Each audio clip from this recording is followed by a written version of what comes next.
Hey everyone, thank you for listening to another episode of Spoiler Force Podcast. You can find more episodes on any major podcasting platform such as Apple Podcasts, Spotify, iHeartRadio, SoundCloud, and even on YouTube. Don't forget to subscribe and make sure to follow and like Spoiler Force Podcast on Facebook. What's up, everybody? This is Ming Chen from AMC's Comic Book Men. Listen, I have a podcast studio. I do multiple podcasts. I listen to Kevin Smith's podcast. Those podcasts don't matter. The only podcast that matters, Spoiler Force Podcast. They record in Michigan, my friends. And if that's not an indication of how awesome this podcast is, my man Ricky Veng, the host, he's Asian. So that's all you need to know. I love the Spoiler Force Podcast. Listen to it, subscribe to it, like it, download every episode, and then do all that all over again because I love Ricky and I love the Spoiler Force Podcast. This is Ming Chen. I love you, Ricky. I love Spoiler Force Podcast. Listen to it, everybody.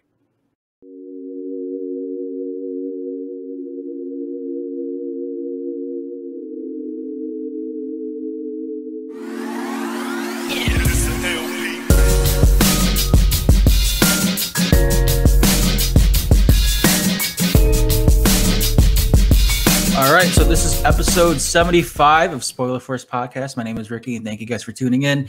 I know this is a very, very late episode, at least on the East Coast. It's 1 o'clock in the morning, I think. I don't know if it's that late, but it is pretty late for me. This is the latest I have done any episode, really. But let me introduce my guest, man. He's been on the podcast before. You guys know who he is. Do I need to introduce him? He does reactions to Hmong music and the hip hop stuff. He's hosted 2 contests now, one that's almost done. And we'll be talking all about that and about the Hmong artists and stuff like that. So let me just introduce him, and he doesn't need an introduction. You guys should know who he is. Let me bring in DC Reacts, man. What's up, DC? Thank you for doing this, man. Your mic's not on. Hold on. Oh, there you go. Hey, what's good, Ricky? Well, thanks for having me on, man. Yeah, dude, this is like crazy because I think the last time when we podcasted together, it was around this time last year before Thanksgiving. And hey, Ricky, real quick, give me a second. I don't know why. Let me see. Hold on. Okay. Give me 1 second. You're not coming through my audio real quick. Give me 1 second. But is it good now? Can you hear me? I can hear you, but it's not coming through to my headphones, so I'm just gonna reselect this real quick. Okay, perfect. Yeah. Just let me know when you're ready. Yeah, for sure. Yeah, but if you guys got any questions for DC, then put them in the comments below. That way we can, when there's like time to answer some fan questions, we'll be doing that too. I was good. Can you hear me good? Yeah, you're good on my end. You're good. Okay. Yeah, Yeti mic is super clear, man. Hey, appreciate you for the heads up, man. You really put me up on game on this Yeti, the blue Yeti and everything. So I was trying to get the one you had, but it was all sold out. But I got this one. I mean, it's practically the same thing. It's just the model I had was the more newer one. It's really just like a bit of tweaks with the software and stuff, but it's practically the same thing. And what I plan to do now is I'm trying to get like this thing called the Zoom H8, where it's like it's a portable microphone recorder. So there's like 6 inputs in there. You can do like 6 microphones individually, have different audio tracks recorded. And then I can hook it up to my laptop, my PC, and stuff like that. That one's gonna be pretty dope too. But that costs like $400, so that's gonna be my birthday present for myself. There you go. There you go. Spoil yourself, spoiler. Yeah, for real, man. No, what I was saying before you had to fix your audio, I was saying that it was crazy because this time last year, you jumped on my podcast you were one of the first few guests, and during that time, if anyone who's listening or watching that doesn't know, I was following DC's content when he was like at 100 subscribers still. And then to see him blow up last year to 100 to 1,000 subscribers, I was like, man, I got to get on him before, he gets too big and I can't book him no more. So I got DC first. Hey, appreciate that. Yeah, no, I really like this story because, we practically started around the same time. And to see your growth as a content creator, it's really motivating for me, especially doing things within the Hmong community. You're not like reaching out yet to the mainstream stuff yet, but what you've done so far, it's really, really, really good. Like what you've done with reaching out to different artists, bringing up like these new Hmong artists that a lot of people don't know just out of nowhere with that first contest, Yeah. That was definitely a lot of entries. That first one, 106 to be exact. Really though. Yeah. Did you even have people that were not even Hmong entering in? That's what I like too. You had I think that they entered late though, right? Was that what it was? I told them that it was just Hmong, but I was still releasing at the end afterwards just to show them some love and for even recording. You know what I'm saying? So, yeah, that's why I dropped it afterwards. But yeah. Yeah, and for ones who are, again, for those of you who are watching, man, you know, when I first recorded, if you go back to episode, I think it was like 26 around there for Spoiler First Podcast, you can find it on YouTube or any podcasting platform. We record, like how I recorded it. I like telling this story too, because like I borrowed my sister's laptop at the time, and I had like these little clip-on mics, and I literally recorded it through my phone. I had these clip-on mics. I hooked it up, put the audio feed on the speaker end of the laptop, and got your audio, and then, you know, now a year later we're doing this on StreamYard, man, like face to face and video chat stuff. Like it's for me, I'm still like kind of shocked at the improvement of how both of us, how we grew our content, you know. But yeah, man, I can't thank you enough for doing this again, man. And but yeah, man, let's just get started, man. I know that there's so much to talk about with the music stuff in your contest, dude. Go ahead. Real quick before we start, I just wanted to let you know that, like I told you from day one, you know, no matter where our journey leads, like I always got your back. Like no matter what, you know what I'm saying, we got to support each other. And I told you, whenever you're ready, just holler. I'm down for it. So always gonna be that way every day, all day, man. Dude, I appreciate that so much, man. Because, you know, it to be honest, like for those of you who don't know, content creation is not as easy as everyone thinks it is, especially when it comes to collaborations and trying to work with other, I guess, content creators and anyone who's trying to be in the entertainment industry, because it gets very competitive. So, you know, like even if, like, for example, DC and I, even if like one of us makes it big and the other one doesn't, I'm glad that I was able to work with you from the ground up, you know, to see that growth. And I think if anyone, really, podcasters, anyone who's doing reaction videos or musicians, man, you got to work with those who are going to grow up with you, not the ones who are like super far ahead of you, because the ones that are already ahead of you are established. They're not going to look back down and bring you back up. You got to work with those who are the same level, so you all rise together. That's how I really see this with, especially with your content, DC, man. Like that's how I see it. And I really appreciate that you're doing this for the Hmong artists out there who want to like bring out their voice, or like, you know, get themselves known if they don't have a very established platform yet. I guess that's how you can say it. Like, but then, like, you know, what you do with the live, or at least weekly, that you try to do the weekly videos or the weekly live streams, and then you react to their music and stuff. So I think that was a really big improvement on your end too, doing that. Appreciate all the love, Ricky. I really do, man. But yeah, man, let's get to this first topic, man. Your contest that you're doing right now. I know that I watched your last live stream earlier this week. I know you said something along the line. I think you put it on Facebook too, like you were gonna you're gonna announce the winner tomorrow or Sunday night. Was that what it was? Yeah.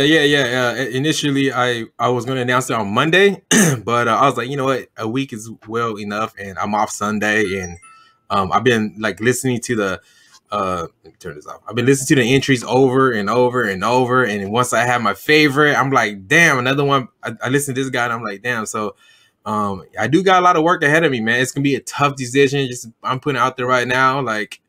It's hard for me to decide, man, because I have a few top ones that I really, really like, and it's hard for me to just pick. And I'm still considering Flowgasm's pick as well. So definitely we're gonna be both talking about that tomorrow night, and I might record it just so everybody can see what's going through our thoughts while we pick our winner. Yeah, I wanted to know his thoughts too. I know he hasn't jumped on your live stream in a while. But him being a judge, I wanted to know what he picked, because for me, when I was listening to the contestants that joined in, for those of you who are listening, I'm not a big music head or anything like that, so don't take my criticism so harshly. But I thought that for the first, or at least the ones that I placed, I think first place should go to Mr. Chillax, the Batman and Robin one. I really like that one. But then a very close second, though, was I forgot his name, Mafia. is the check for him. His quality was really good, but I'm a bit biased because Mr. Chuck's threw in Batman and Robin, so I'm like, damn, I'm gonna pick that. And so you guys know I'm a big comic book fan, so and then Kid Swami for third place, man. Like I'm a big fan of his. Honestly, I'm very biased because I love Swami's music and style. So I was like, damn, he's pretty good. But I think he could have done a little bit better. I felt like he did well, okay. I think if he put more time in, I think he could have done a much better track lyrically. Honorable mentions would be like, I like the Misfit. I liked his. I liked a lot of his punchlines. Audio was okay. And then, everyone else did really good. I just, the two that really stood out was Mafia and Mr. Chillax. And Stephen L. Those three.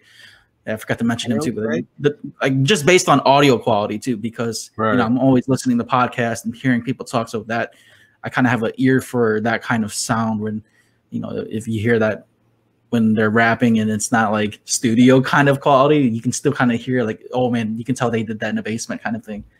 Definitely, man. Look at you analyzing these songs and everything. I try to, man. Like I said, man, I don't, for those of you who are watching, don't take this seriously, man, because I'm just a podcaster. I'm a big comic book nerd. So, judging music's not really my forte. It's just something that, I like music, but I definitely rap. I cannot judge that. You definitely got a thing for quality though, because I seen you when you first started. Like we was talking about earlier, you really upgraded. Like you keep upgrading your quality, and everything's getting better and better and better. So obviously, you kind of know quality. So when it comes to that, so well, yeah, because with music and podcasting, when you're talking with someone, if you're just listening, audio is a huge thing, like especially for me. I'm really like OCD with like the nicks and like the small tick stuff in my background. So that's why I decided to get like a semi-expensive mic to at least block out most of the stuff in the back. And then I spoke with you on Facebook message. I'm trying to build my studio in my room. I'm gonna let the secret out for you guys. I'm actually recording in my kitchen. That's how I do my podcast. I'm literally sitting in my kitchen. Bro, look at this layout, man. This explains it all right here. Like, look at this thing running at the bottom right here. Like, this just shuts my platform down. Like, DC, you need to upgrade, bro. I mean, I spend a lot of time too, just like learning figuring shit programs. Out. Yeah, that's why like whenever you message me, I try to at least give you what I know so far, because I don't want to give you like the wrong information either. But yeah, man, like you've been very helpful though. Like you really did help me put a lot of things together, and shout out to you for that too as well, for sure. And I do it because, man, I know you're a good person, man. I've had my run-ins with people who just try to like walk all over me and stuff like that. So that's why, like, if anything, if I help someone, it's because I trust you. It's not because I'm picking and choosing, because I know that person's a good person. But it speaks a lot of your character, man. But let's continue back on. Yeah, let's go. Shout out to the sponsors. First of all, I should have mentioned that first. Shout out to the sponsors, Emblem. I forgot the other guys. Kalla Jay. Kalla Jay, and then who else? Emblem, Kalla Jay, and not Suki anymore. Suki kind of disappeared on me. Okay. Flowgasm, of course, and the last one, Kalla. Who I say? Kalla, Emblem, and is that it? Just and then because I know I did it too, but is that it? Yeah, you, yeah. See, that's all. You got me confused there. Because I wanted to make sure I got their names out there too. Like once I get done with this podcast, I'll have their information up too after. But yeah, thank you guys to all the sponsors for helping this contest out. And like I said, man, I on the last podcast, I told you that I was going to help you out in the next contest, or at least the one after the first one, and so I came through. Yo, you really did, though. You really did. Also, there was a few more sponsors that did reach out and wanted to help sponsor, but then I was like, we had enough people, and we kept it like that. I didn't want to do too much, so it was just a perfect amount what we did right there. And I appreciate it, Ricky. Appreciate you, man. $1,000 for a prize, man. That's not too bad, especially coming from just a small platform, like compared to what other contests are. Coming from us that just funding on our own, out of our own pocket. So I think that's pretty pretty good prize for, especially for anyone who's in the music industry. Like that money will go towards all your equipment and everything. Yeah. So can you say at least who you think is who's your pick so far out of the contestants? I don't know, like I don't really want to leak too much because, like I said, I'm always thinking about it. I'm always thinking about this. Like I'm already at the point where I have so many, a handful of like really the ones I really like. Now I'm just picking out what they didn't have. You know what I'm saying? So okay. Yeah, I'm already at that point right now. So it's like I said, I'm really dissecting it and breaking it down to the T, man. Like I think that a few of these guys, more than a few of these guys, really deserve it. But I just really got to work on this one, to be honest. Are there any of those artists that you plan to interview next? I know you haven't done an interview in a while, man. Yeah. I've been laying low off the interviews because, like I said, I still get intimidated myself asking the artists. You know what I'm saying? Kevin Knox just commented, was cracking Kevin Knox, man. I hollered at him before about an interview, and he said whenever I'm ready. You know what I'm saying? So shout out to that. So hopefully that could come through pretty soon too. You know, I know that you answered this question multiple times already in your live streams, but just to ask you on my podcast, when are you getting David Yang on your interviews? I watched that live stream. When he that Swami episode, yeah, and David's like, let's link up. I'm like, oh shit, that's gonna happen. When is it gonna happen? Well, because that's like how David Yang is though. Like I'm pretty sure he's busy with his shit, so he'll pop in and pop out, and that's it. Like that's basically it. Maybe I might just start reaching out to him because I have messaged him before on Facebook, but I'm sure he gets so many messages. I don't know if he even saw it, you know what I'm saying, or he even knew it was me, you know. So you might have to talk some shit so that he can respond. He's right on his timeline or something, right? But definitely want to sit down with that. And speaking of interviews, Ray Vang, y'all know Ray Vang, right? The guy who like comments on, like he makes videos and like comments on everything. yeah, his thoughts and shit. But he hit me up on the comments in one of my videos. So he said, hey bro, come through. Let's have some beers. You know what I'm saying? So that might be popping off pretty soon. So yeah. Are you gonna do that in person or in person? Yeah, because he don't live that far from here, so definitely needs to get that done. A lot of people have been waiting on that one. But to answer your question, David Yang, as soon as I reach out to him and see what he says, I'll keep you updated, bro. Yeah, because if you don't get him on, I'm gonna try to reach out to him too. Hey, I'm gonna try. Do what you gotta do. I totally support what you do. Like I said, even if you do, I'm whenever I have the chance, I'm still gonna do it too. But like, I will never be like, oh, Ricky, don't fucking do it because I'm gonna do it. Nah, yeah, I ain't like that. I'm just playing, man. Just fucking do it, bro. I'll listen to the whole thing, man, and take notes. Yeah, it was now that he's on the topic, I felt bad because like the times where folks wanted him like for interviews and stuff, and he had all that personal shit happen to him.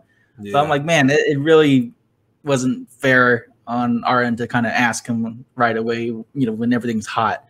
And but I don't know if you've seen this, but he's collaborating with Huab from like Thailand, Laos over there. I've seen him make a post about it, I think, or somebody did. But I think with him going through all this, whatever he's going through, it might be good content. You know what I'm saying? It's good content. There's a lot of things you can talk about, man. That's how I see it. If he's up for it, I'm sure if he's asking for an interview and if he tapped in and said, hey, what's up with an interview, I'm sure he got a lot to say, Yeah, and he's got that EP coming out, or that he's dropping too. That's some pretty big stuff. But yeah, man, I know.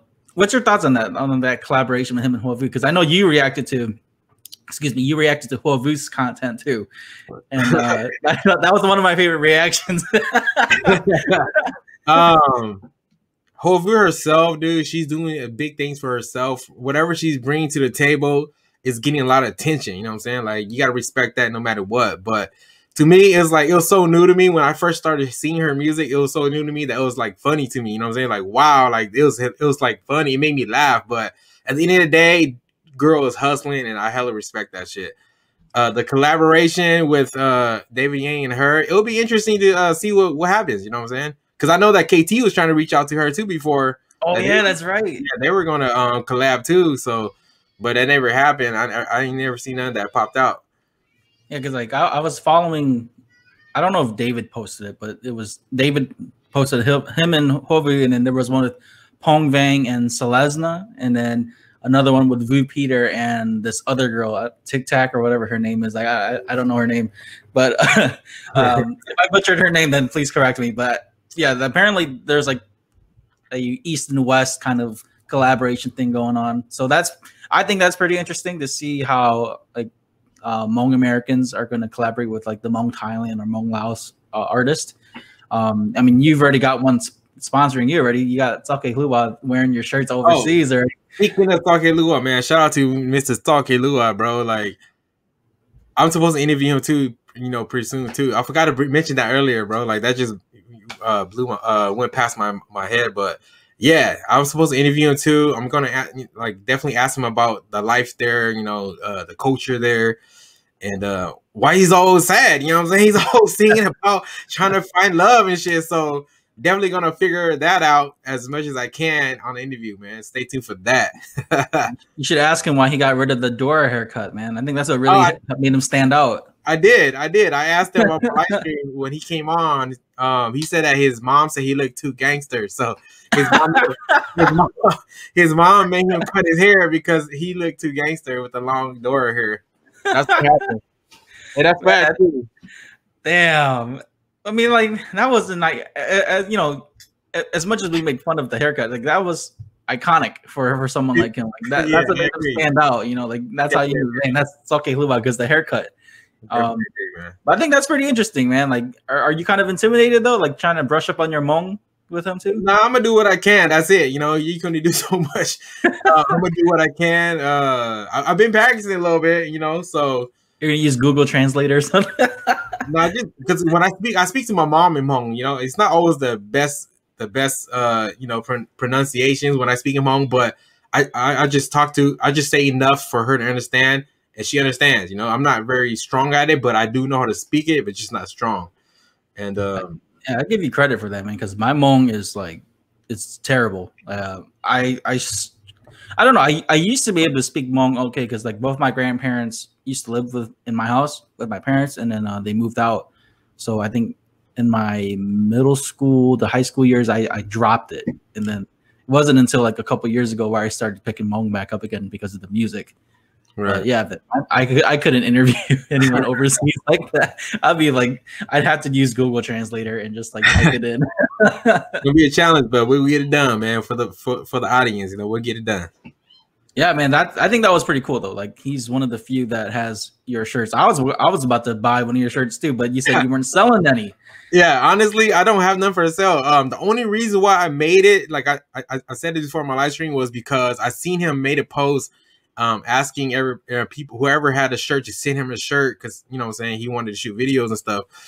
And then I didn't see anybody respond, like reply or, you know, jump on it like, here we go, you know what I'm saying? But so I was just like, you know what, let me show the brother some love and shit. You know, he's out here trying.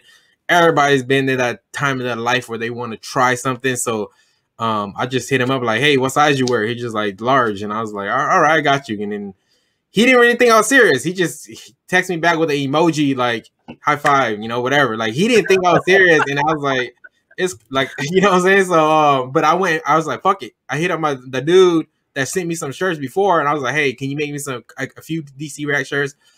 I need ASAP, you know? And he's just like, I got you. And then he fucking, you know, I paid him, you know, he sent it through. Right when I got here, I went to the post office and was like, oh yeah, I already had his address. So I went to the post office, shipped it out right away and say, messaged him, was like, Sake Hlub, hey, they're on the way. And he was like, still was like, okay, high five, right? And I was like, all right, this dude is not excited, so fuck it, it's all good. Whatever, right? But when he got it, bro, but when he received it, he called me, right? He called me and I was like, what's going on? What's up, bro? He's like, he said it in Hmong, but he was like, DC, man, you are a real ass friend. Fucking, you talk the talk and you walk the walk, and I hella respect you for that shit. Like, thank you, much love. I really appreciate you for doing this. I was like, dude, it's all good. As long as you like the shirt, it's all good with me. And I said to a few of them, so he's just like so fucking like, you know, blown away. Like, I'm pretty sure he was wearing it like left and right and shit. Like, but it was happy for me to see that shit. You know what I'm saying? It was happy for me to see that shit. No, like, I think that's cool, man. Like, I would geek out too if I had any merch and someone overseas was wearing something like Spoiler Force on it. I would definitely geek out. I'll be so happy, dude. Like that to know that there's someone out there. Like, cause when I listen to when I see the stats of my podcast, and I try not to look at the numbers, dude. I know that there's lots of people from California that listen to my podcast. Mostly, I don't know where Rosemont's at, but that's where the stats are at. Rosemont, and then and then Sacramento, and then some people from Michigan. And I have like this consistent listener from France somewhere. And if they're watching this, please tell me who you are, because I need to know who this French person is that's listening to my podcast, because their stats are consistently on my podcasting stuff. But yeah, man, that's freaking amazing, man. I think that's what's so great about how the content that we've made so far, it's not able to just be in our local communities. It's international practically. It all depends on who gets to it first. But man, is there anyone else that you want to interview besides the ones you have planned already? Like, is there any other artist or, I think who I'm trying to get a hold of right now is Magic Hang was on go too. YFA Boy was on go, so I think they're ready for it when I hit him up. But another dude that I do want to interview was YB from Rhyme Records. I think I've heard him. Yeah. Yeah, he just has this thing about his music where it's just like authentic, you know what I'm saying? Like he might not be the favorite artist of the Hmong community, but he has this thing about him that is authentic about him, and he raps about when he raps Hmong, he raps about like his emotions and shit. So I really want to interview him too, and I heard he was in Cali, so I was like, damn, I need to tap in with him and get him on an interview, and I heard that he's just making music on the download right now, and it's coming out soon. Stars Vood leaked a little bit of it on my live stream, and that shit was pretty fire. So YB's one of them. Kalla Universe, I still want to interview Kalla Universe, you know what I'm saying? Talk about her growth, talk about how much she's grown, you know what I'm saying? Like all the shit she's accomplished, Kalla Universe. Who was another one that was on my mind that I wanted to reach out to was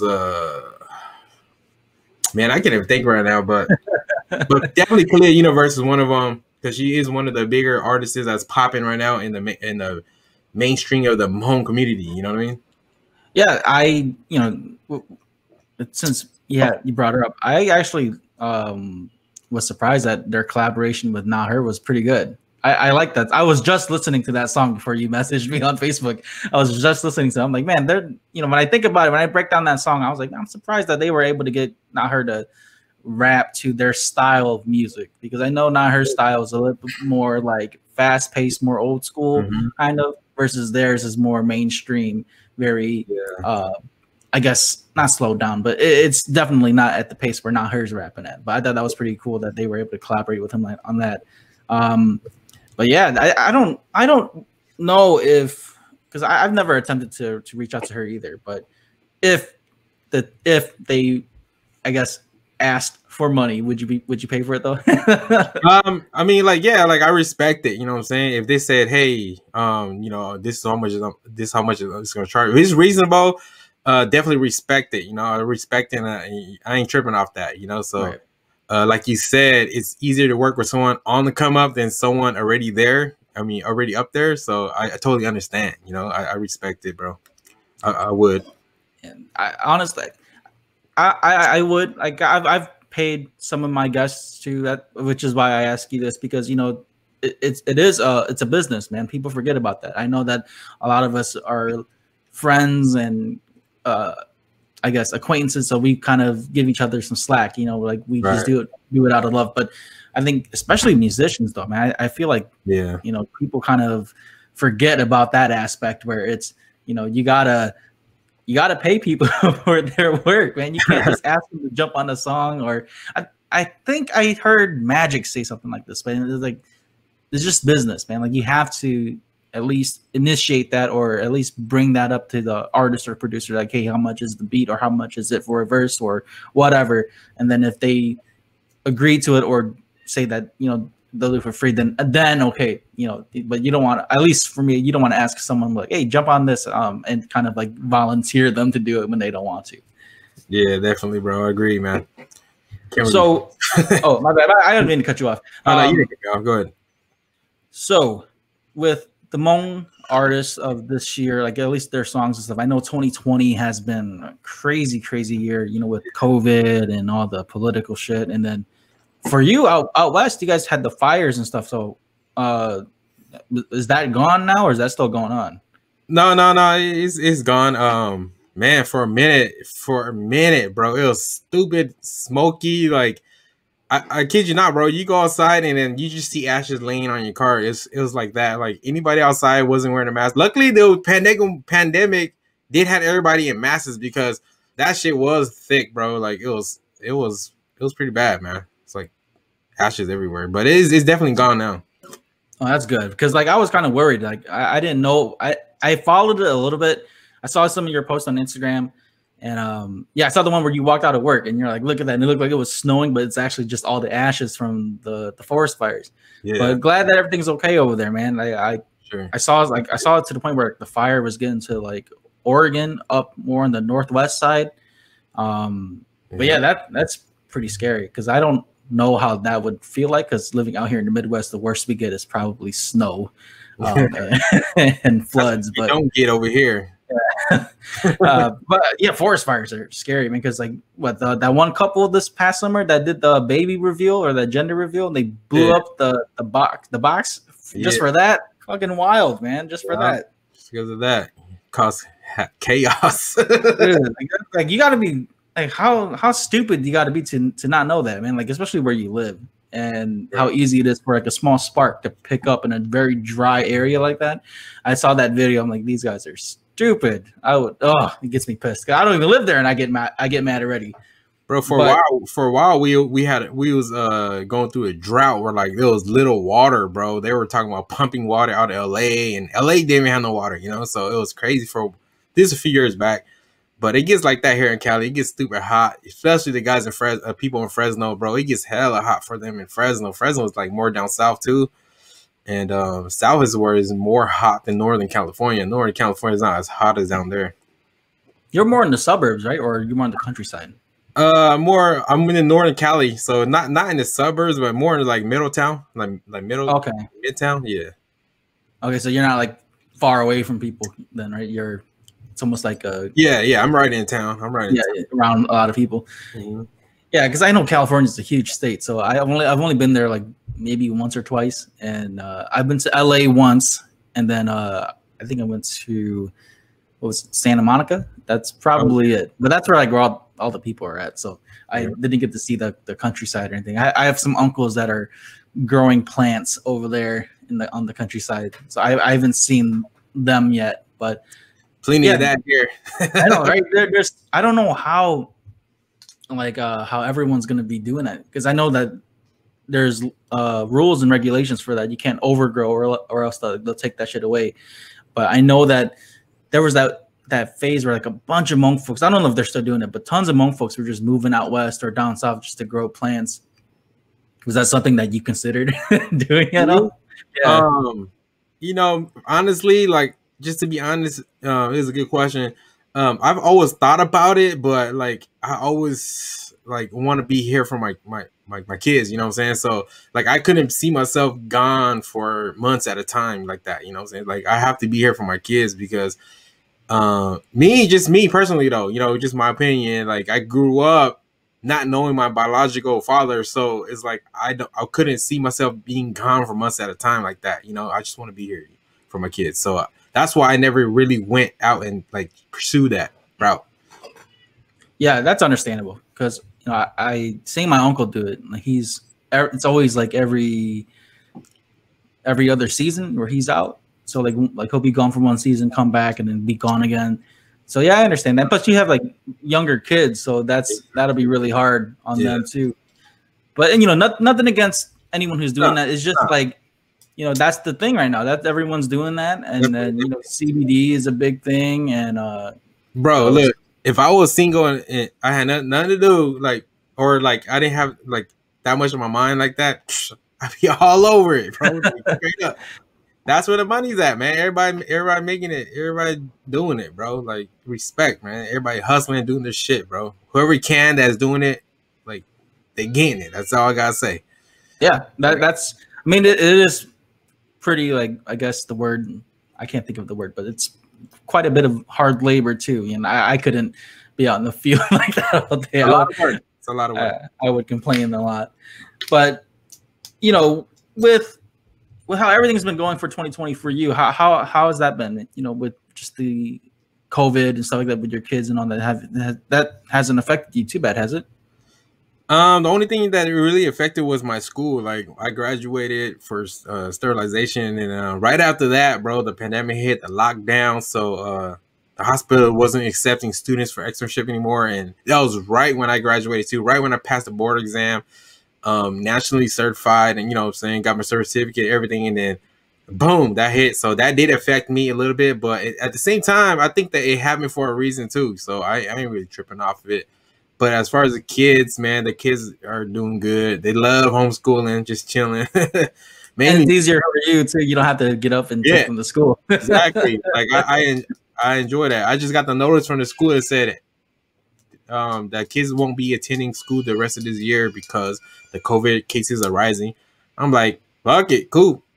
You know, I ain't got to get up and take them to school like that. Is it pretty bad over there? Like, are people not wearing masks in California? Because I know here in Michigan, like there's folks who are like refusing to do it. Like, over everywhere you go, you do see everybody in masks though. So everybody's scared. Like I think not scared, but they're cautious. You know, so it's a good thing, I guess. Yeah, because I think Michigan. I may be wrong, but I think Michigan's like close to a third spike. So I don't know when. So a lot of the folks here, at least from what I've seen, you know, if they don't want to wear masks, they don't have to. But I think it's just kind of funny because it's more like children getting upset at an adult. You know, they're just like, I'm not wearing a mask. Fuck the governor. You know, they're doing that kind of shit. You know, I really don't know how these people like don't, I guess not consider, but like don't think about the effects of it. Yeah, COVID is real, and I mean there are cases where like hospitals use COVID as a way to say like, you know, they died of COVID causes when it hasn't happened for money, but still I think it's just for just your neighbor and for yourself, just wear a fucking mask, man. Even if you don't want to do it, just do it.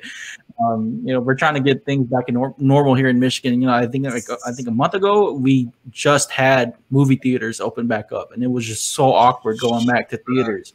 And I think I only went once to watch Tenet, that Christopher Nolan movie where like time backwards. Like I was, and then that's it. It was so weird. I don't know what it was. I think being home all the time and just being secluded has really messed up social interactions, like just going outside and stuff. Definitely, man. Definitely, bro. I even gained some weight just sitting around all the time. But I mean, we gotta do what we gotta do, you know. It's real, man. Lost an uncle to it. Rest in peace, my uncle. It was a sad time when that happened. And man, it's crazy. Yeah, everyone, you know, sanitize and stay clean. But to move on, are there anyone else? Is there anyone else you like to collaborate with? Like, not just interviews. I've been watching like a lot of like different, I guess, Hmong people reacting to videos. You know, have you ever thought about like collaborating with them and doing like a joint reaction video together? That never crossed my mind. Honestly, I've never, just to be honest with you, I've never thought of that. But I do want to incorporate my kids with me though. Like they've asked before. So I'm just, but then like I would want to review the song first, and then it wouldn't be a real reaction. You know what I'm saying? So that's why I haven't done it. But they do want to try, but then I don't want to play some, and then they're talking about fucking smacking somebody from the back. So definitely that's something that I want to do. I got to find the right song. But you know, that'll kind of branch out your brand though. I mean, like, you know, there's those Hmong kids, was it All Nighters, the KLS boy band group that their nephews and stuff like that. Your kids can probably react to their music, but not to like, you know, that's a good idea. Yeah, not songs like, you know, Sons of No Town, you know, referencing gangs and stuff like that. You know, nothing against Sons of No Town. I love them, but like, you know, it'd be really weird to see kids react to music like that. You know, just talking about like thug life and stuff. Yeah, right. What the hell are they talking about that? Maybe that would be some good content. You might be onto something. I don't know. that'd be pretty cool though. I mean, like I think lots of folks are doing that with their kids nowadays.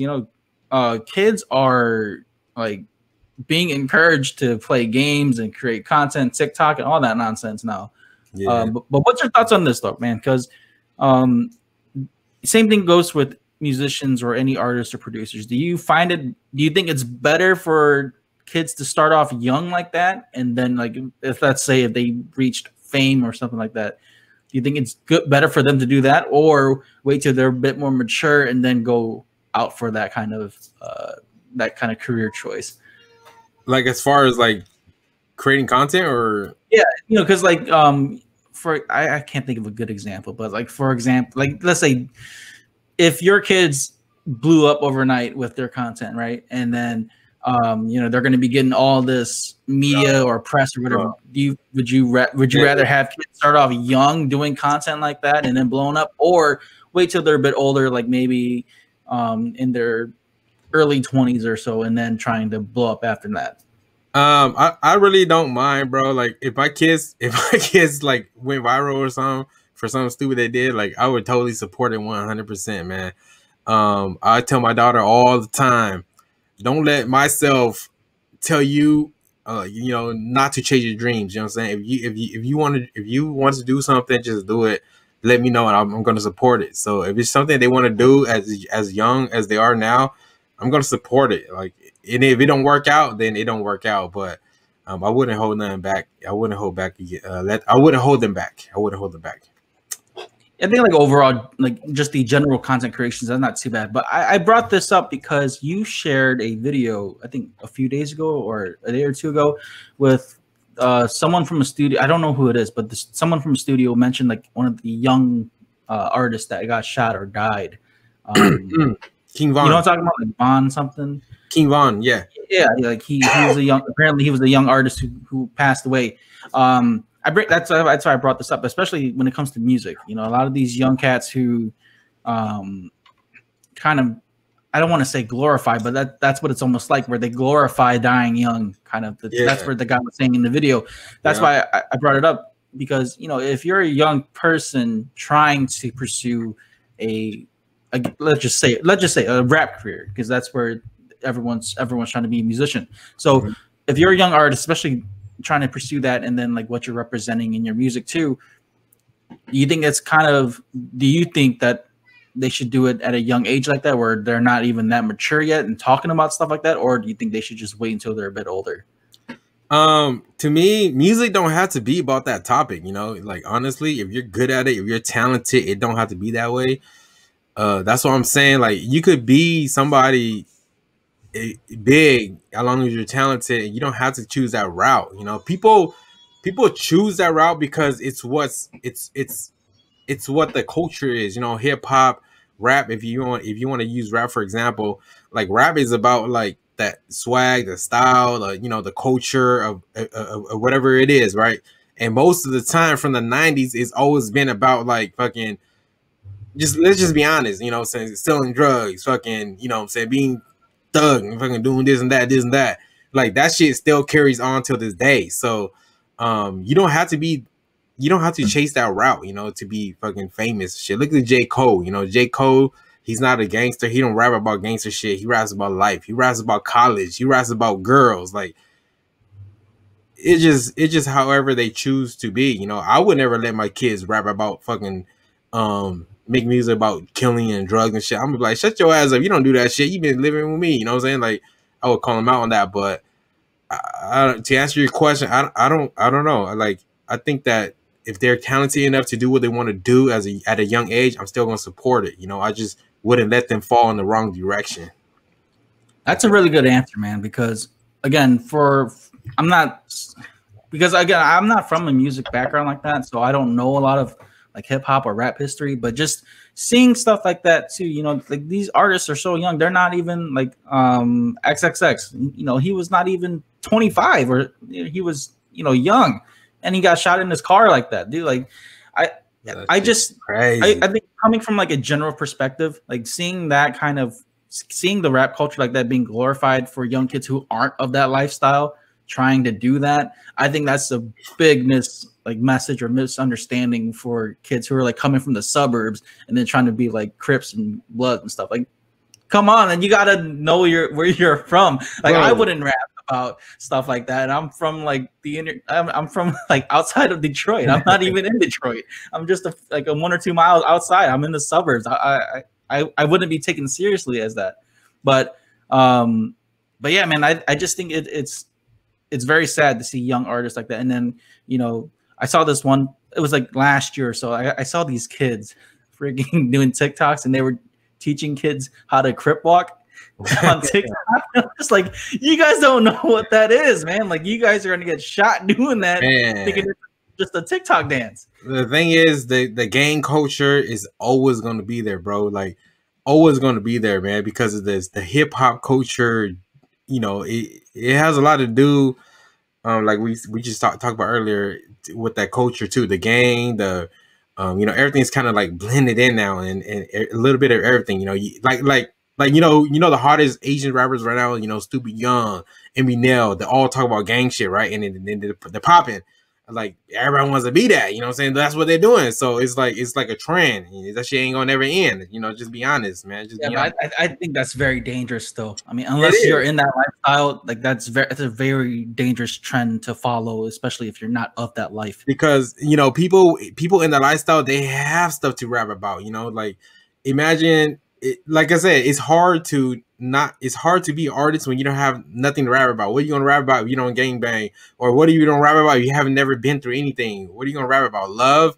Then that's a whole new genre that, you know what I'm saying, you should be pursuing, you know. So it's hard, bro. It's hard to explain, but man, yeah, like, this is all for days, bro. This again, not to knock on anyone who's, you know, who lived their life like that or anything like that. I'm not trying to disrespect anyone, but never.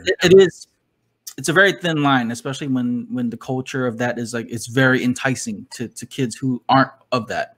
So, you know, for me growing up, I grew up very safe. That's the best I can put it. I grew up very safe growing up. So, you know, even for me, like I had cousins and family who tried to do that lifestyle, and, you know, I'm kind of glad my parents were really strict on me that I didn't fall into that lifestyle. So seeing the consequences of people who don't know that history or that culture, and then they try to do that, and then they get checked, you know. So it's pretty sad. But, you know, to move on from that, I just hope that anyone who's listening that's an artist that's not of that lifestyle, please check your history and make sure that you don't pursue that. You know, you don't have to be a fucking gangster to be a artist. Like, there are gangster rappers, and, you know, we respect their music and what they do, but you don't have to be one as well. Like, you can make good music. You don't have to be no fucking gangster. Don't have to represent this. Don't have to represent that, bro. Like, just be honest, man. If you're good enough, you don't need it, bro. Straight up. If you like podcasts like me and want to start your own, use Buzzsprout. Buzzsprout is a very effective and easy way to begin your podcasting journey. With easy-to-use tools, Buzzsprout can help you get your podcast to major podcasting platforms like Apple Podcast, Spotify, iHeartRadio, and more. You can view stats, create audio clips, and even have your own podcasting website. Buzzsprout has helped hundreds of thousands of people to begin their own podcasts like myself, and you can find ideas, tips, tricks, video tutorials to better your own podcast. Follow the link in the description to start your own podcast today. And once you sign up, you'll get a $20 Amazon gift card. This lets Buzzsprout know that I sent you, and this also helps support Spoiler Force Podcast. Happy podcasting. Do you struggle with eating junk food and late night snacking? Well, I've been using FNX Sports Rebalance Super Greens, and I've been able to control my eating habits, get my daily vitamins, fiber, and loose fat around my stomach area. The Rebalance Super Greens comes in multiple flavors and is easy to use by just mixing the supplement in water. You can drink this anytime during the day and feel energized without any groggy after effects. Use the code SPOILERFORCE, all one word, SPOILERFORCE, and get 15% off your very first order. So Tony, Bone, he said, "What's up? Hey, what's up, man? Thanks for following me." Yeah, he commented when I shared this on the hip hop page too, that group page. So shout out to him. You know, you doing the freestyles on your live stream, like what? I know we talked about this when we were on Coolio and Fax News their on their mini I guess collaboration that we did. But you guys, I mean, just doing the live streams or the freestyles on your live stream, man. Like, how, is that something that you just kind of winged it, or did you already plan to do something like that? No, like it was like a tryout. You know what I'm saying? Like, yeah, how can I bring more content to the community in different forms? You know, so like reacting is the main thing I do, but then like just. And then I start going live, and I'm like, you know what? Since I'm going live, let me try to bring people on, try to rap battle. Like, let me see how creative people really are, and that's like a tryout. What I did learn from it is to have a successful like rap battle on live, I have to be more organized about it. So that's something I'm working on too, and trying to figure things out, make it more organized, so it'd be more clean. And, you know, I learned a lot from Bone, you know, after the live stream, Bone would hit me up and be like, you know what I'm saying, next time, you know, this and that. It was kind of messy. Like I wrote it down right away. Like, okay, I got it. Boom. So I'm trying to improve every time. And hopefully when I do have more rap battles, it'd be more orchestrated. It'd be more clean, more organized, you know? So I learned from it. Like I said, it's a tryout. Honestly, this is just from my take. I don't think StreamYard's a good program for that because sharing the audio and stuff like that. Yeah, it's hectic. You would really need a PC, like a built desktop. To that way you have like a better, I guess I can't word it right, but a better system that can run faster and better without having any lags to your program. I think OBS would be the best program, but then you would need really fast internet too, because you'd have to connect to them, and then they would need good service too, or good internet, because if their service is not good, and they're gonna sound like broken up on their end too. Right. So it's a lot, especially to do it over like video chat. It's a bit challenging. It is. If COVID ever ends, maybe you should try to do something in person, like just like a wide shot of like them battle rapping in person against each other. Or I mean, if you do COVID regulation, just put like a wall in front of them, so they don't have to like be 6 feet apart. That should be hard to do something live, because you know there's not a lot of people from Sacramento that's battle raps. You know what I'm saying? So it's like flying people out. It'll be like a challenge for me. Yeah, we got to the point where people are like donating towards that. You know what I'm saying? Where like people are donating towards it, and I could use the money to fly somebody out here to battle somebody live. Like that would be a whole new level. But it's definitely in the book, definitely in the makes. You know, it's like something like OnlyFans for that. Y'all can see me in a thong, you know what I mean? Y'all can see me in a thong, and you know.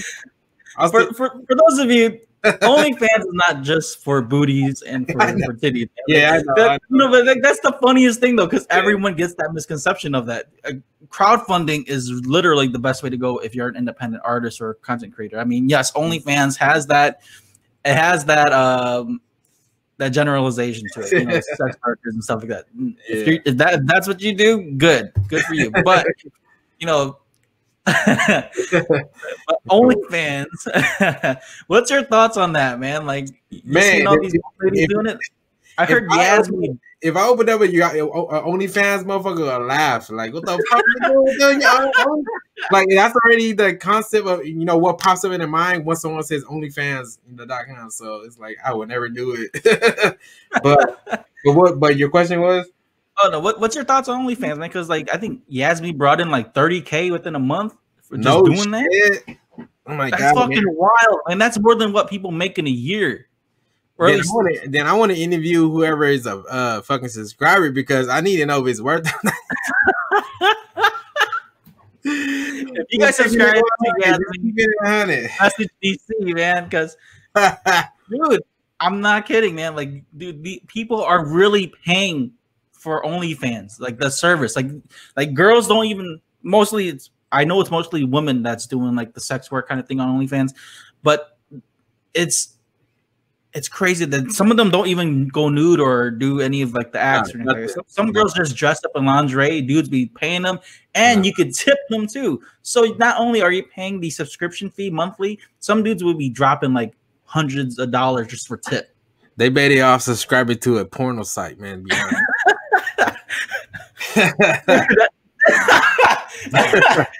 Like that's the thing, man. Like paying for porn. I mean, porn's free on Pornhub. You know, so like I don't know. I have a friend who knows people that subscribe to like, you know, to Yasmi's OnlyFans or even Gloria's and the other girl that interviewed her. Like some people are subscribed to them. They literally pay. Like if any woman that's doing that, good for you, man. I support that 100%. Not to knock your job choice, but it's for me seeing that stuff. It's just pretty. It's still like culture shocking to me because at least for me, you know, I wouldn't pay for it. I mean, I'm more like, you know, there's porn on the internet. So do you have access though to your homie stuff? No, I don't. I don't. So that's crazy, man. But I heard people have been like leaking photos and stuff though. I don't know how they're doing that. Maybe it's, I don't know if it's just through screenshots and stuff, but people have been doing that. Yeah, I'm just asking for a friend, man. Just send it to my messenger if you do that. I just want to see what's about. But let's go, man. Let me take a look at the comments, man. Sup, Coolio? Thanks for joining in, man. Shout out to Coolio, Facts News, Coolio. I saw Alex. Thanks for joining, Alex. Alex is always jumping on my stuff too, and I've been seeing him on your content too, man. Bro, Alex be hella supporting, man. Like shout out to Alex too. Dude's always supporting. Bones on here. Shout out Bone. Supporter sponsored DC on OnlyFans. Dude, Yasmin, bro, send me a lingerie. I'll wear that shit and send it back. I think that's what she's doing, right? I think she's doing that shit, bro. Can you imagine all the dudes? Can you imagine all the dudes, bro? Can you imagine all the dudes that's sending her lingerie and she wears it, takes pictures of it, and sends it back, and they fucking smell that shit and fucking whack off to it, like, dude, you know, okay. That shit this way though. My thoughts are, what does her boyfriend think of it, or Gideon think? That's crazy. Yeah, that's crazy, right? She's in a relationship too. Like, I don't know how I'd feel, but I think like, DC, you're married. Imagine your wife doing that, man. Like bro, I think money talks, man. To be honest, man, it's like it's whatever it takes, bro. That's how I see it right now. Not me, but I'm just saying, like, I'm not gonna tell myself, you know what I'm saying, but you know what I'm talking about. Like, they're doing whatever it takes to grow and, you know, bring in that revenue, whatever it is. They doing their thing. Gotta respect it, man. It's the hustle, man. It's the hustle. It's crazy. I mean, that's what it is. That's the trend right now, man. OnlyFans really is like the thing. Let me just let's see. Alex, yes, I got your tip, your donations. Thank you for your donations for the podcast. Let's see, that about DC's lingerie, dude. That's what it is, man. Yeah, OnlyFans. Just, I mean, again, not to knock on anyone who's doing OnlyFans. If you're doing that and making a living out of that, perfect. You're not working for anyone else but yourself. But, you know, there are, you know, just the social and cultural backlashes to that, especially within the Hmong community. Hmong people were tripping hard when they found out Hmong girls were doing OnlyFans. You know what though? You know, just on this topic, bro. Hmong folks always look down on whatever breaks through. You know what I'm saying? Like, I'm just gonna keep it 100, man. Like, I've seen this shit time and time again, man. When something breaks through, everybody looks down on it. Like, fucking slut hoe, whatever. But look at fucking Yasmin. You start showing her cleavage and doing her shit. Everybody like, look at her. Look at Yasmin fucking being a hoe. Blah, blah, blah, blah. Doing her shit. Man, look at her fucking grown like a motherfucker. Like, that's what all the fucking Americans do. Like, Americans do that shit. Fucking any model does that shit. Any fucking... But I ain't trying to say fucking everybody should be doing it. But I'm just saying, back to the topic, is that Hmong community do always look down on whatever breaks through, whatever makes something happen, whatever joins the mainstream. Like, we don't accept evolution as much as we should, bro. Like, just be honest, man. Just I guess that's what I want to say. Progression is I think for a lot of the old heads, I think progression is it's scary to them. Progression, like, evolution. We need that shit to keep up, bro. I think what scares them though is like you know, some Hmong folks are so tied to the culture and to the history and stuff that they don't want to lose any of that, which I understand. But you know, we live in the States, man. We're a melting pot in America here. We're gonna give and take things from different cultures and stuff like that. Yeah. And you know, Hmong people are known to do that too, man. A lot of you know, growing up, I found out a lot of the shit that we do as a Hmong culture is not even ours. Man, a lot of our words, bro. Like exactly.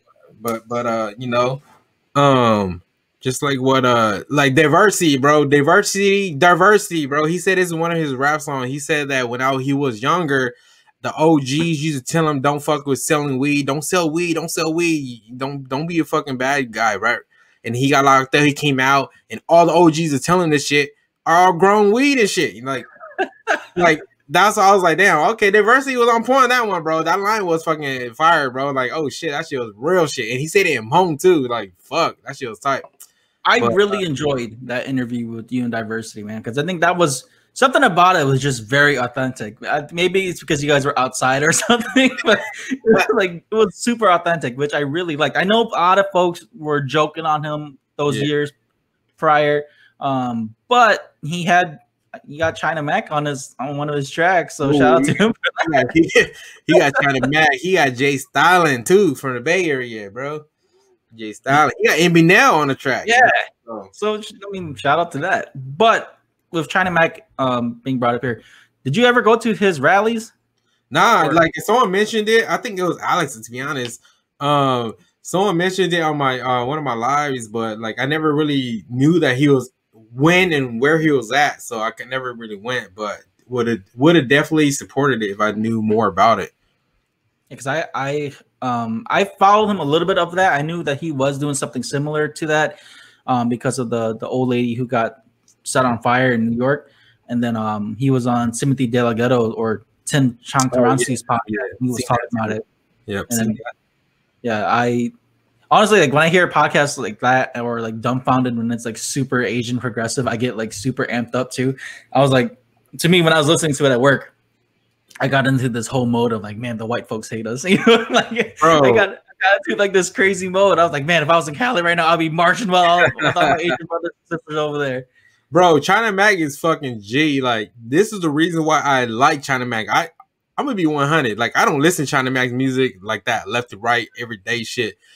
When he drops it, I listen to it, and that's about it. Like, it's not memorable to me. Like, I'm not a big fan of his music, but I like him as a person because he be like that, bro. Like, when, what's that little dude's name? Lil Pump? Is that his name? I don't listen to Lil Pump's music, whatever, but Lil Pump said his line about, like, my eyes so low, like an Asian ching chong, right? And then the China Mac right away made a video. Fuck you, Lil Pump. Who the fuck give you the rights to fucking put my culture in your fucking mouth and fucking disrespect it? That's fucking disrespectful. Like right out the back, bro. Like he hella fucking represents Asian, like straight up, bro. That's what I love to do, man. That's the most reason why I love China Mac. Yeah, definitely the Asian progression thing. I think if anything, especially for anyone who's like Hmong that's listening to this, dude, I think if we just learn to just work with other Asians out there too, we could definitely grow as a culture. I'm for that 100%. That's why, like, when the last podcast I had you on, I was like, when are you gonna branch out to different artists? And you're slowly doing that now, you know, with Stupid Young and just slowly some of the other artists out there. But you know, I think that's what's gonna help us break through, man. I mean, starting off with a Hmong fan base is great and all to help grow, because that I'm not gonna lie, that is I mean, look at David, his numbers speak for itself. He started with the Hmong community and grew up, but with everything growing so fast, I think we really do have to try to reach out to more different cultures and different ethnicities with whatever content we're trying to make, and not just stick to one thing. Yeah. But yeah, dude, that's I listen to like those kind of podcasts and I get amped up. I go like batshit crazy. I'm like, I'm about to go out there and start marching for Asian folks right now. You know, like I get crazy. China Mac's doing a lot for the Asian community. Yeah, you know, and especially with the whole Rona thing too, man. Like, you know, not to knock on, not to do any like cultural suffering, like comparisons, but you know, just seeing how other Asian folks are being treated because of because China, because that kind of bullshit, that kind of ignorance. I'm just like, damn, dude, like I really felt it. I was like, man, I think China Mac made a great point. He said this on the No Chaser podcast too. He was like, I'm paraphrasing here. He said, like, I want to support my black brothers and sisters because yes, they suffered the most, but at the end of the day, I'm Asian. That's who I am. I gotta support that too, and that should be the cause that I'm supporting because that's what I am. And I'm like, dude, that shit hit me so hard. I'm like, dude, yes, we can support everyone else that's suffering too, but when it comes down to it, we got to support our own communities ourselves, straight up. Straight up, man. That's why I've been in the Hmong community, bro, this whole time for a whole year, man. Over a year now, bro. I've been in the Hmong community, slowly just tapping into other Asian music, you know what I'm saying? But 98% of my content is the Hmong community, man. Like I gotta support ourselves first than anything else, you know what I'm saying? That's just how I see it. That's my vision. I respect that. Like for me, I'm doing a little bit different. I want to reach out to more diverse groups with my podcast. But I respect that, bro. I'll get there one day too. I'll get there one day too. But I think for sure, man. I don't blame the idea of like starting with the Hmong community. There are some things I disagree with. Like I do feel like within the Hmong community, when it comes to supporting one another, there's a big like hesitation towards that. It's like they're just silly, man. You right. You on point, dog. Like it's fucking hard to grow. B100. It's hard to grow in the Hmong community, bro. Like you really gotta ask at one spot for a number of times for as long as you can until the tree falls. But fucking how long do you have to keep asking? You're growing as much as you can. Like you said, you got to start spreading out, and, you start going to other areas because, it's hard to grow within the Hmong community because it's very hard to get another Hmong person. Not all though, bro. Not all, but most, bro. Is like they will not support, bro. Like I'm just keeping 100, bro. No, that's the honest truth. That's why I said like a lot of folks who watch our content and stuff, they don't see the behind the scenes shit. Like when everything comes out of your own pocket. And then how discouraging it is at times where, you don't have to support our content. That's what I'm saying. But yeah, everybody has their own opinion. The idea of like just seeing each other support each other when it comes to like just growing as a community. Like if you want to see Hmong people be mainstream, you got to support Hmong people that you like, whether or not, not saying these just for everyone, but if you like a Hmong person's content, go for it, support them. Because like look at All Deaf Digital, Kev on Stage, To Hear More, Patrick Cloud, a lot of the black community, they support each other like crazy. Like even people who went to watch Black Panther, which is a prime example, people who don't even read comic books, they all went out there and supported it because it was such a big movement. I understand Hmong people don't have that kind of movement yet, but it's a great way to start if we want to get to that. Like start growing our content as a community and supporting each other without, I guess trying not to bash on each other. There's a lot of I would say this way, bro. I would say no matter what niche you're in, no matter what genre you're in, no matter what topic or however you want to call it you're in, I would say 75% are negative. 75% of support. 75% will not support. You'll get the 35. You get the 30% around that. That's going to help, and that's what keeps me going, man. Is something's there. Something's there, and that's what I realized. Just starting this channel is that there are people that do support. And because I didn't even expect to get, like, honestly, bro, I didn't expect to get 100 subscribers, bro. Like, I was just like, I'm just gonna do this shit, and people's probably gonna laugh at me, talk shit, whatever.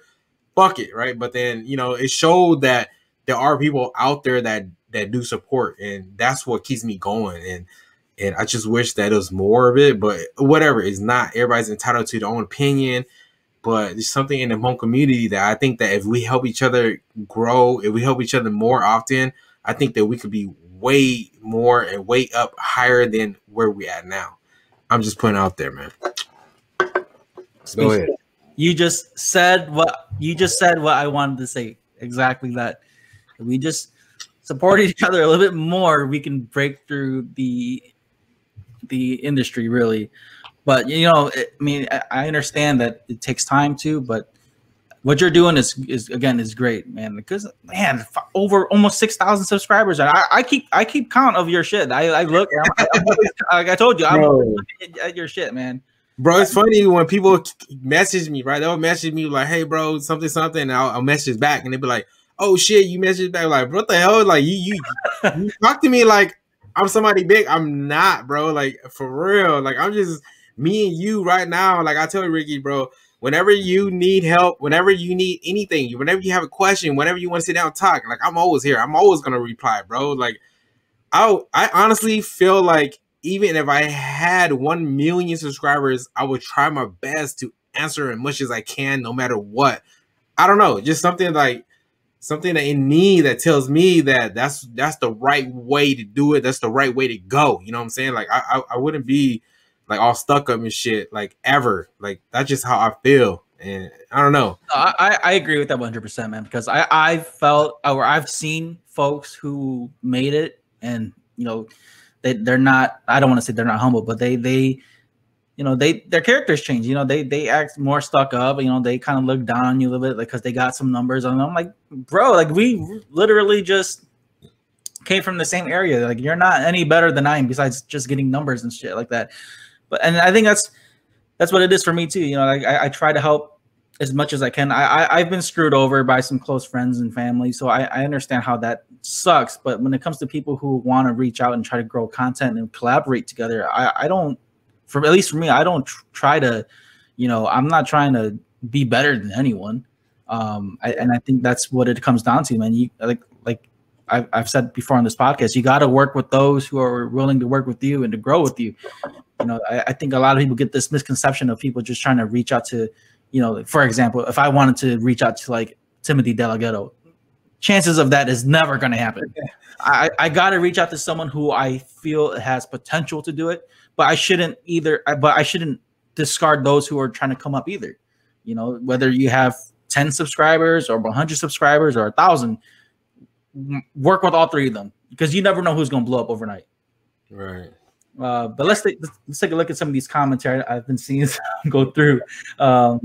Shane, Shirley, Laura, how you doing? Hi DC, hi Ricky. Hmong people and Asian people in general can't really break through this society's evolution. That's true, because I'm gonna be a bit biased here, but I blame white people for that. Because I blame white people for that because of how they present us in America. That's why we don't ever really break through.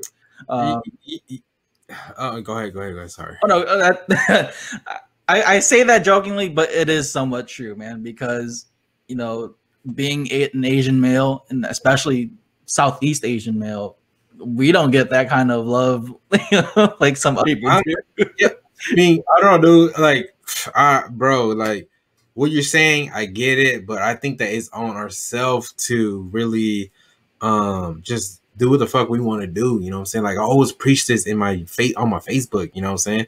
Like do what the fuck you want to do. We live one time, man. One time to live your life, bro. It doesn't have to be, what I'm saying, growing up and fucking living the American dream, go to school, go to college, get a good job, and fucking live your life. As long as you're happy, you already won, man. Like if you're happy, you already won. Like you could die and be like, damn, I done what I fucking want to do.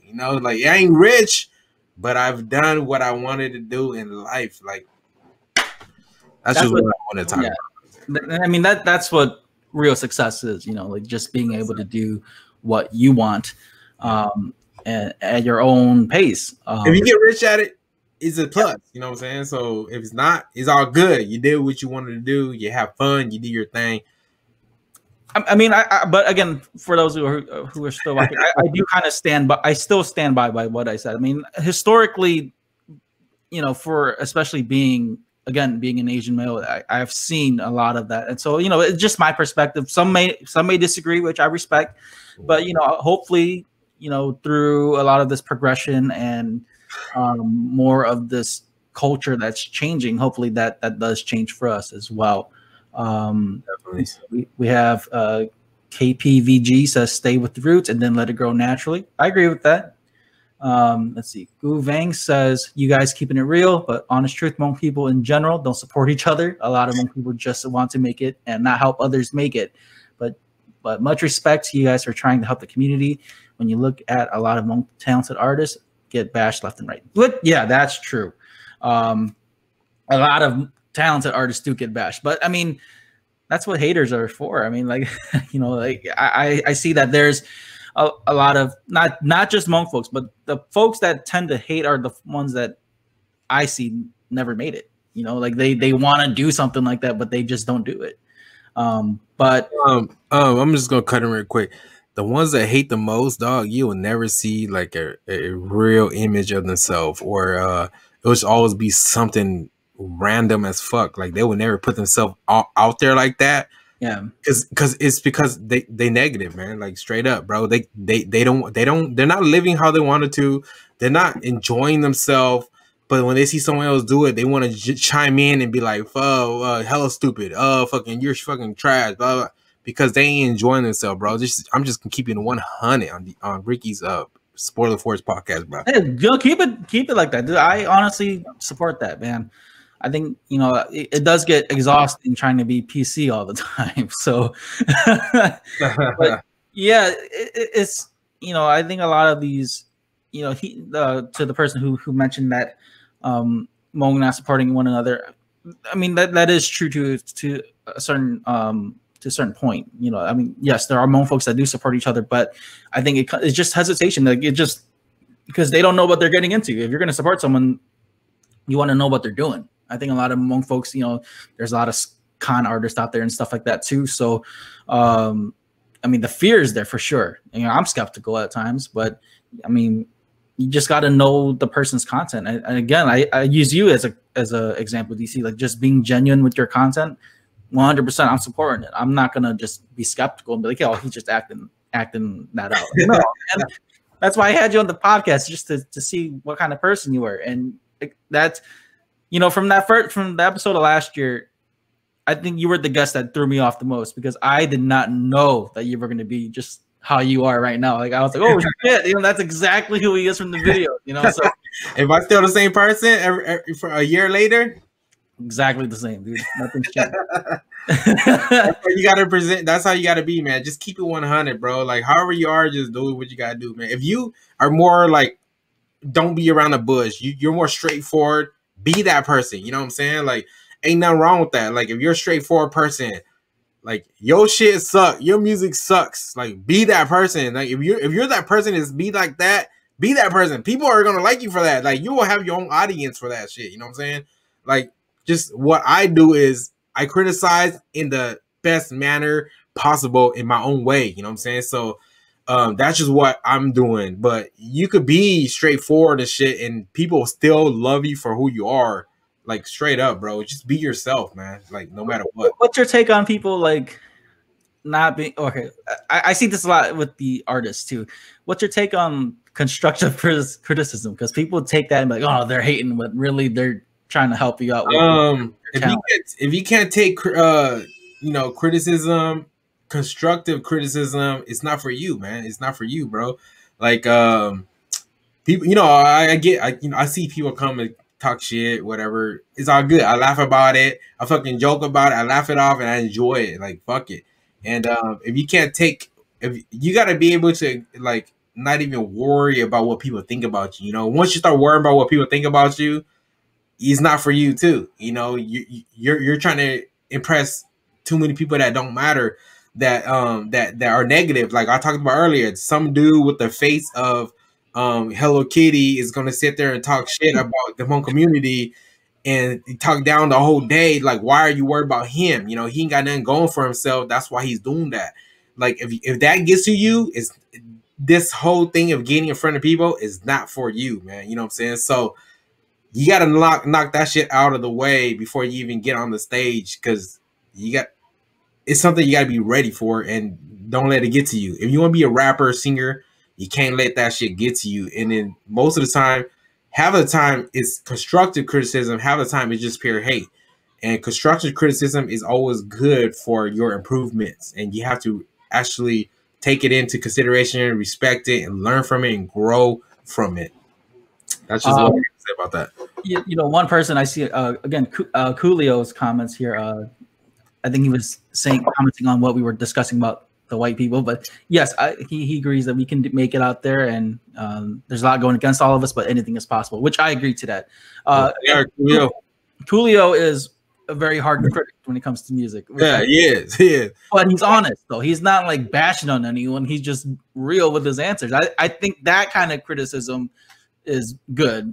And that's what I like Coolio for. You know what I'm saying? Like the way he does his shit, it makes me laugh. Like, fuck, this dude, like he just said what's on his mind. Like he doesn't sugarcoat shit. He just says what the fuck is it makes me laugh, bro. That's why I like Coolio, bro. For real. Yeah, I don't know. I don't know, man, because I you know, with this culture nowadays too, like everyone's being I guess sensitive more. So and it's always gonna be sensitive, bro. So like a lot of folks growing, like, man, they can imagine the kids today like growing up with no toughness or no thick skin. You know, like social media has made kids so self-aware of themselves, and their value is based on likes and subscribers. That's fucking terrible, man.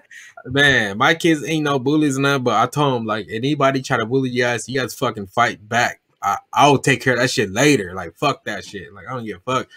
Don't let nobody bully you guys. Like, if someone's gonna bully you about the shoes you wear, the fucking shirt you wear, you fucking fight back. I don't give a fuck. I will deal with it later with the fucking teachers and shit. Like, you take care of that shit. I don't give a fuck. That's just how I feel about like, you know, what we just talked about right there, man. You know, it's a real thing, man. There are kids out there like, you know, harming themselves because they're not like popular on Instagram or TikTok. Like these new wave of kids are more sensitive to that and to comments that they see online versus like someone talking shit to you in person. So I think that's just wild as hell to me. Like I still get shocked by that. And then, you know, seeing how, you know, with that adding onto constructive criticism, people can't differentiate that no more. When you're trying to help someone, they get pissed off, but then like, then they get a hater, they still get mad. So like, damn, you shouldn't do any of this. It's all good, man. With all the negative news, man, out the way, what's positive, Ricky? What's next on your menu, man? Let's go. Let's see. What's positive? I'm in the works of getting some more guests on the podcast. I'm actually booked out for the rest of this year, so I'm pretty happy that I was able to do that. But man, I really just like doing podcasts like this, man, because, you know, I'm trying this live stream stuff, man. Hopefully it picks up too. You know, from just doing audio to doing more videos and stuff now. So that's been a big transition for me. I really hope to see more content creators. Really, I know that a lot of folks want to be musicians and stuff, but I think the content creator, just being an overall content creator, being creative, is such a great outlet for anyone, especially within the Hmong community. Because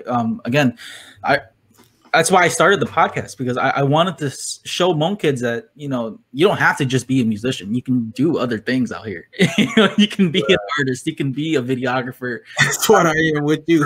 Podcaster. You know, like, creator, yeah. You don't have to just stick to music. And I've seen that a lot growing up. Like a lot of Hmong kids who just wanted to do music. Like, no, there's other outlets out there.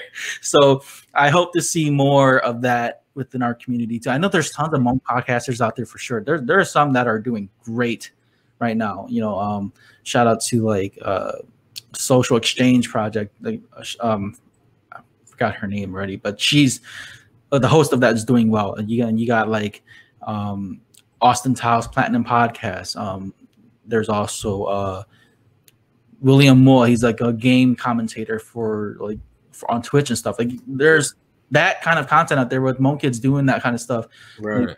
So, you know, not to knock on any musicians and stuff. If you want to be a musician, great. But I feel like if there's other talents that you guys have, definitely branch out more.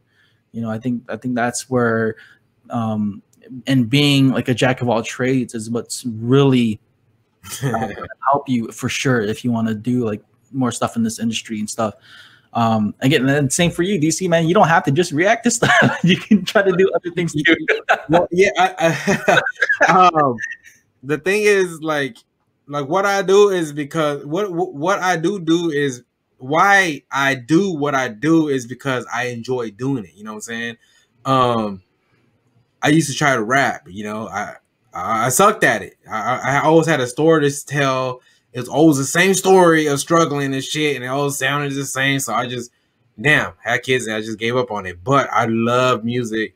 I was that, like I always said, I was that kid that, I was that dude that always fucking stopped everybody in the middle of conversation. Was like, did you guys hear that line that Nas said in that one song? He said this and this and that. That shit was fire. Everybody's just like, here he goes DC again, talk about music. And then now I do it because I love doing it, and there's people that actually enjoy it with me, you know, out there, and it's crazy. And I think that's what helps me grow, because there's other people that feel the same way I do, you know what I'm saying? So whatever you're doing, as long as you love doing it, I think you're gonna grow no matter what. Like for real. Like if you enjoy doing it, what you do is gonna grow, man. Like that's just how the universe works. That's just, I don't know, man. Maybe I'm buzzed right now, but that's just how I agree with that 100%, man. I think really it's just, you know, it's cliche, but I've been saying this a lot too. Just consistency, man. That's what it really is. That too. Let's see. Tony says both of y'all brothers will make it. Keep striving for greatness. Thank you, Tony. Man. That means a lot. Hope you keep doing your stuff too, man. I see you always improving on DC's live streams and stuff. Keep grinding. Don't quit, man. Shane says, if there wasn't COVID, would you guys be doing what you're doing? Actually, I started podcasting before COVID. I podcasted. Yeah, I was podcasting 4 years ago with another group, but then I went solo last year. So, yeah, I'd still be doing this. I think COVID though has given everyone they hope they can do it. I was already doing what I was doing before COVID too, and now with COVID, I do it as a hobby. You know what I'm saying? Like I don't see it as I'm doing it trying to make something out of it. I'm doing it as if I enjoy it just as a hobby. So I don't know, bro. But that's what makes it good though, man. Because like when you feel like it's a job and you enjoy it, that's how you know that's a passion, really. And I think. Right. For me, that's what it is for podcasting. There are nights where I stay up almost 24 to almost 32 hours editing, and I don't care. I'll waste my weekend just editing and doing all this stuff, and I don't mind. It's to the point. It came to the point to where like there were some days where I didn't even want to go to work. I was like, I'm going to stay home and do this stuff, but I got to go to work. I got to bring money in so I can support myself with this. Oh, Chin's on. So, shout out to Chin Show. Thanks for jumping on. Man, Chan, what's cracking lagging, boy? Much love, man. Hey, you know what, man? Shout out to Chan, bro. He made his comment. He posted his comment the other day about like, you know, people talking about, man, I should have jumped on DC Reactions contest. I should have, would have. But Chan said, but you didn't. You know what I'm saying? So respect to everybody that did. Like that shit right there, bro. Like that was love, man. Man, Chin, bro, you already know what I'm talking about, bro. Shout out to you, man. Much love, bro. Shout out to Chin too, man, on my end too. Because when I met Chin Chill, dude, it was at one of the Hmong New Year's here in Michigan. Like I saw him, right, but he came and greeted me first. I was like, oh shit! Like I was geeking out. I'm like, whoa, he came up to me, you know. So as a fan, I totally caught me off guard. Shout out to Chin Chill, dude. One of the nicest people out there that you'll meet. And keep striving, Chin. You and Kalla. I was hoping to see that joint album that you guys are planning to do, but I was looking forward to that. That's what I'm saying, bro. Chin brings his what's the word? He has his character in his music where he's confident. He looks cocky. He you know, he do his thing on screen. You know what I'm saying? His music. But if you know Chin and you like talk to dude, you know he is fucking hella cool, bro. Like dude is a cool ass dude. Like he just like he's humble, bro. Like he's humble, man. A lot of people just know him through his music videos and shit. They look at him like he looks fly. He looks like, you know, dressed up. He looks confident, and they don't see that side of him where he's just humble, man. But he is, man. Shout out to Chin, bro.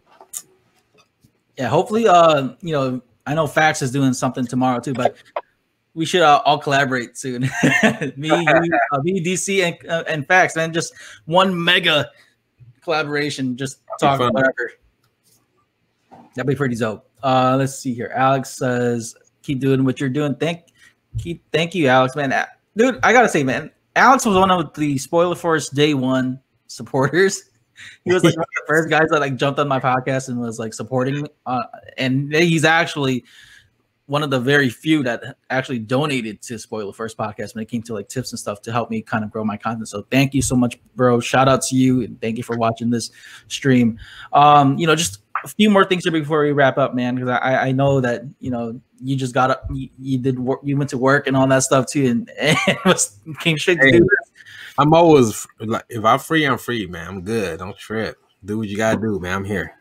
So, are there any changes that you plan to do for 2021? Anything that you want to, I guess, change for your content at all, or just keep more comedy, bro? Like, because like if anybody knows me, at all, like the close people know this, but I love comedy, bro. Like the inside jokes that I have with my family, the jokes that we do all the time. Like I want to bring that to life, like our own language. We have our own language that we don't have our own language, but our slang, like we talk, our inside jokes, like we say shit.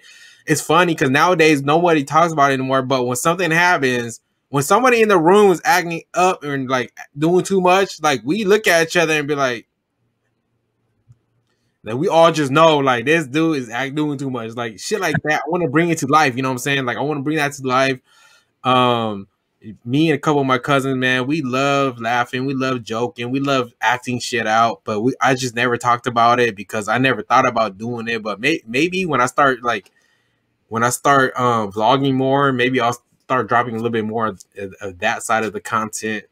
And look out for that, man. It might be in the works, bro. I've talked to a couple cousins about it before, and they're definitely down. So who knows? That might be coming soon too.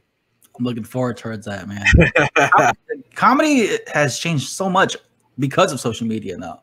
Not just reaction is a big thing, but stand-up comedians are now using social media as a way for them to get out their brand more instead of just doing like stand-up at shows. So I think that's great too. But but comedy is a very critical area to do, because if they don't fuck with your, it's like not just like same thing with music. They don't fuck with your content, it's not funny to them. Yeah, you will see their reactions. Like they'll boo you off stage. bro. Like I really want to share the funny times that we went through. Like shit that we remember that happened to us and how we all reacted. Like I want to put that on screen so people could experience that. You know what I'm saying? Like I don't know that. Like I think about that all the time. Like, man, how can I do this? My wife used to tell me back in the day, like, you guys should do some kind of fucking skits and shit. Like before I started this channel, she's always telling me like, you guys should do some kind of skits. You guys always got this thing about y'all where you guys are always cracking jokes. Not, it's just whatever we do. But man, like I would love to share that with everybody, bro. Like for real. But that's just something I've never really talked about on my channel.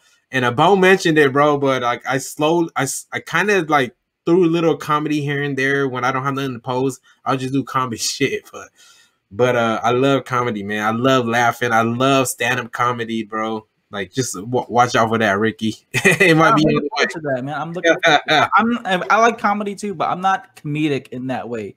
Like I'm only funny with my friends. Like I'm not funny with like if I'm in a random group of people, I can't be funny. I'm too serious. But yeah, that'd be really cool to add that to your channel and to your content. And then last topic here, what do you expect from the artists in 2021, man? Like you literally spent this year from the beginning of 2020 till now just looking at artists, listening to their music. What do you expect from anyone really in 2021?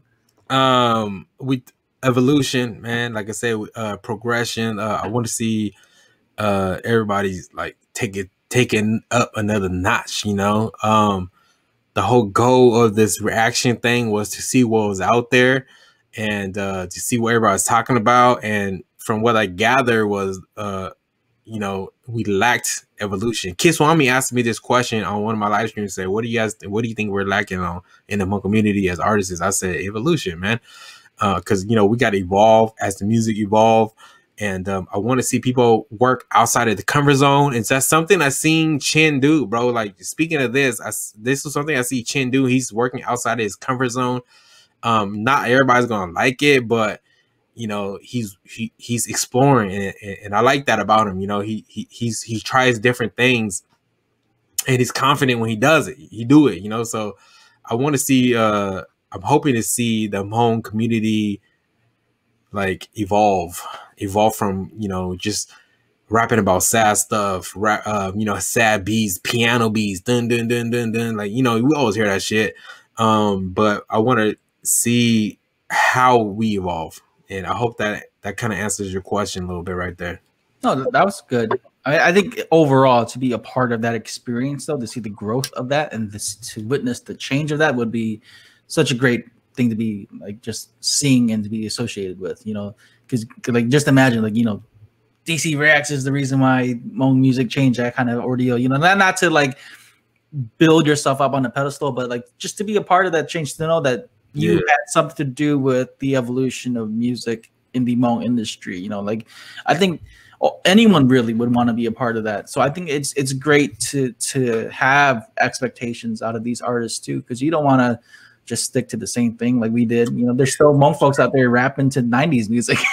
So, yeah, there's nothing wrong with that. You know, if that's your style, it's your style. But like, what's the goal, right? To grow, right? To grow, to get better, to keep up with everybody else.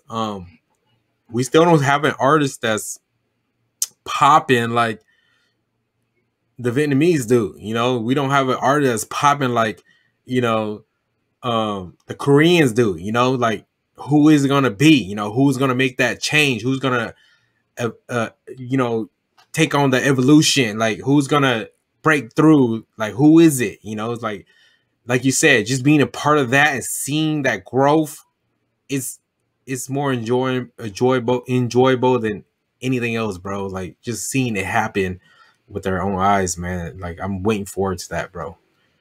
Looking forward to that. Me too, man. I'm looking forward to it. I would really like the, you know, to end off this topic, I think I would be very surprised to find out that if it was like an artist that was just an underdog, like for example, like it wasn't like we like, you know, a lot of us expect like if it's David or Kalla or Chin or Swami, you know, some of the, or anyone really that's already noticeable, but just imagine like an underdog just out of nowhere, just bam, shout out and broke through, and no one knew who this kid was. I think that'd be crazy. Oh, definitely, bro. Mainstream right now. Are you can name our top artists in the Hmong community right now. Our top artist. Who is your top artist right now? For me, top artist right now, I would say Swami, David, Kalla. Well, Kalla and Chin are together. So Kalla and Chin, and then I would say Surprise, and then like maybe I wish T-Bone did more. Vu Peter's brother T-Bone. I wish he did more music. I like his stuff too, but he doesn't have a lot of content out. You got to get the album, bro. But all right, so if you ask your coworker, a Mexican dude, if you brought up their names to them, would he know who they are? No. That's what I'm saying. Like, who's gonna be that one that's gonna break through, right?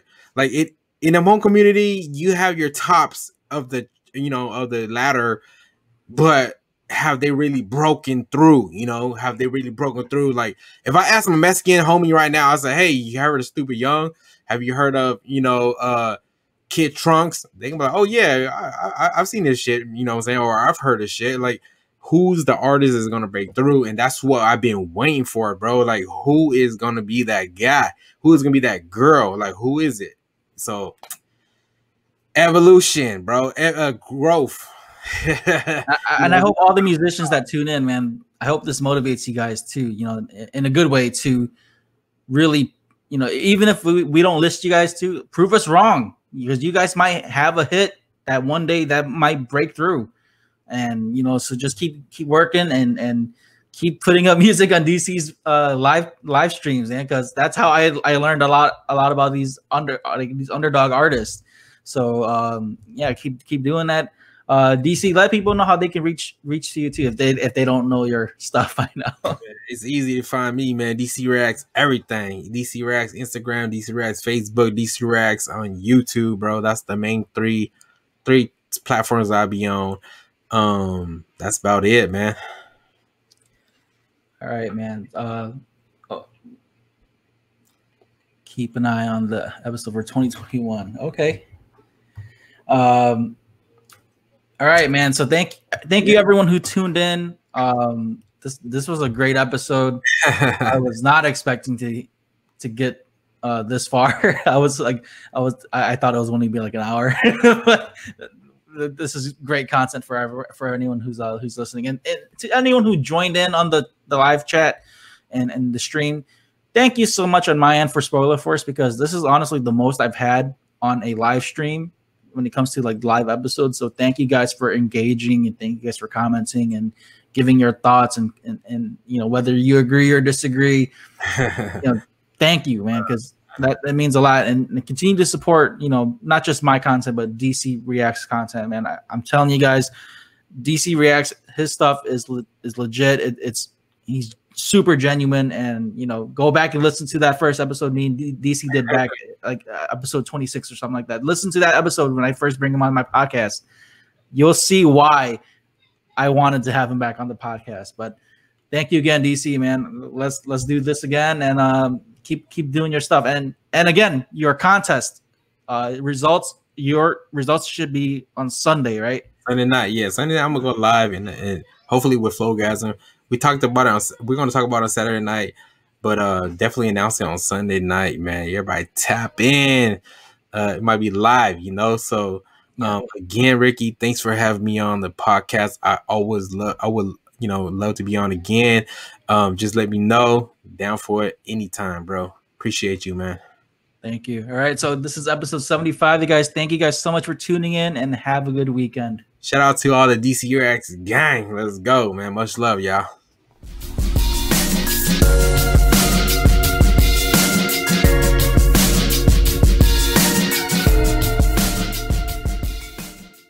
If you enjoyed this episode, make sure to follow, like, share, subscribe, and rate Spoiler Force Podcast. For comments, questions, or criticism, you can email me at rickyvang92@gmail.com or message me on Instagram at instagram.com/rickyvang92.